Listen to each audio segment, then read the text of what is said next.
السلام عليكم kusoo dhawaada asxaabay muuqaal cusub inkastoo aad aragtay marar badan shaqooyin la yaab leh haddana waxa xaqiiq ah in kuwa aad muuqaalkan ku arki doontaa ay ka duwanaan doonaan kuwii hore aad aragtay aynu isla markiiba mawduuca guda galno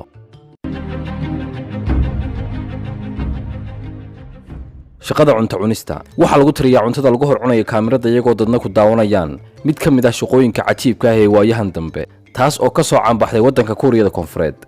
waana shaqada uu qofku marka hore diyaarsanayo waxyaabo ka duwan waxay dadka kala cunaan ama xad cunto oo aad u badan waxaanay faa'iido ahaan ka helaan shakhsiyaadka mihnada ka shaqeeya lacag dhan $10,000 bishii waxaanay shaqadan waxbaan cunayaa ay la socdo soo bilaamatay sanadkii 2009 markaas ay tiro yar oo dad ay isku soo sawireen iyagoo cunto cunaya kadibna ay soo galiyeen kanaaladooda u gaarka ah waqti xaadirkana way horumariyeen shaqadan iyagoo habeynta cuntada ka soo egtay xirfadlayaasha waddanka Kuuriya wax kariya kuwada ugu heerka sareeya shaqada garaacista wajiga miyaad isleedahay qof ayaa lacag badan ku bixinaya in wajigiisa la garaaco isagoo uu qofku ka raadinayo garaacidda wajigiisa qurux waxay bixisaa gabadhan Tata ee ka soo jeeda dalka Thailand adeeg ay shakhsiyaadka u yimaada wajiga kaga garaacayso waxaanay fadhiga kaliya ku qaadataa $350 sida la sheegayna masaajka ay gabadhan samayso waa mid wajiga u soo celinaya dhalinyarnimadiisa waxaanu sheegay mid ka mid ah khubarada caafimaad ee magaalada New York ka shaqeeya in arrintani caafimaad ahaan u wacan tahay waxaanu arrinkani gaadhay inay dadka qaar ku bixiyaan lacag dheeraad ah sidii ay gacanta gabadhan caanka ah ugu misaajeen lahayd waxaana gabadhan ugu horreyntii lagu bartay waddankeeda Thailand kadib markay soo caanbaxdeen waxay xarumo kale ka furatay waddanka Mareykanka sida magaalada San Francisco oo kale shaqada raaligelinta ee dalka Japan waxa jira dad aan ku fiicnayn raaligelinta qof kale sida awgeed waxay dawladda Japan samaysay shakhsi u raaligeliyo qofka aan awoodin inuu qof kale raaligeliyo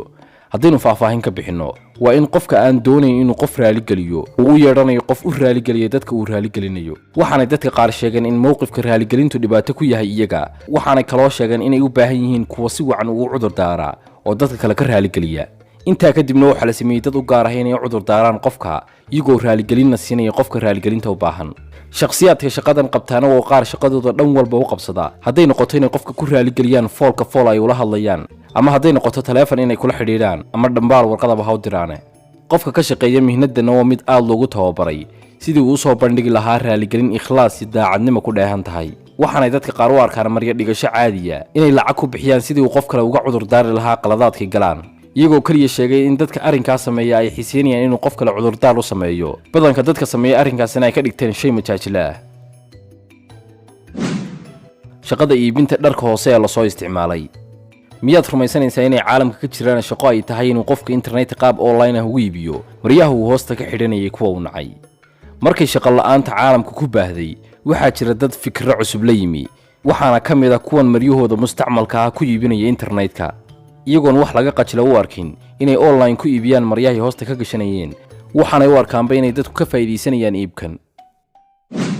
shaqada xawayaan dhintay qashinkiisa loo dirayo qofka aad necab tahay ma doonaysaa inaad ka aargoosato maamulka eeriye shaqo ama jacayl horaad kala tagteen amaba saaxiib doqona waxa uu bixiyaa Sheet Express adeeg cajiib ah waana mid ay ku diyaarinayaan sanduuq oo ku jiro qashinka xawayaan dhintay si aad ugu dirtid qofka aad u calaysan tahay waxaanaad khidmadan ku dalbanaysaa $17 oo kaliya si lagugu soo diro sanduuqan yar ay soo habeeyeen shirkadani waxaanay leeyihiin mas'uuliyiinta adeegan bixiya inay jirto waxyaabo aad ku bixinayso lacag inta ka badan siibahan $12,000 si aad ku fasaadisid maalintiisa qof maalin wacan qaadanaya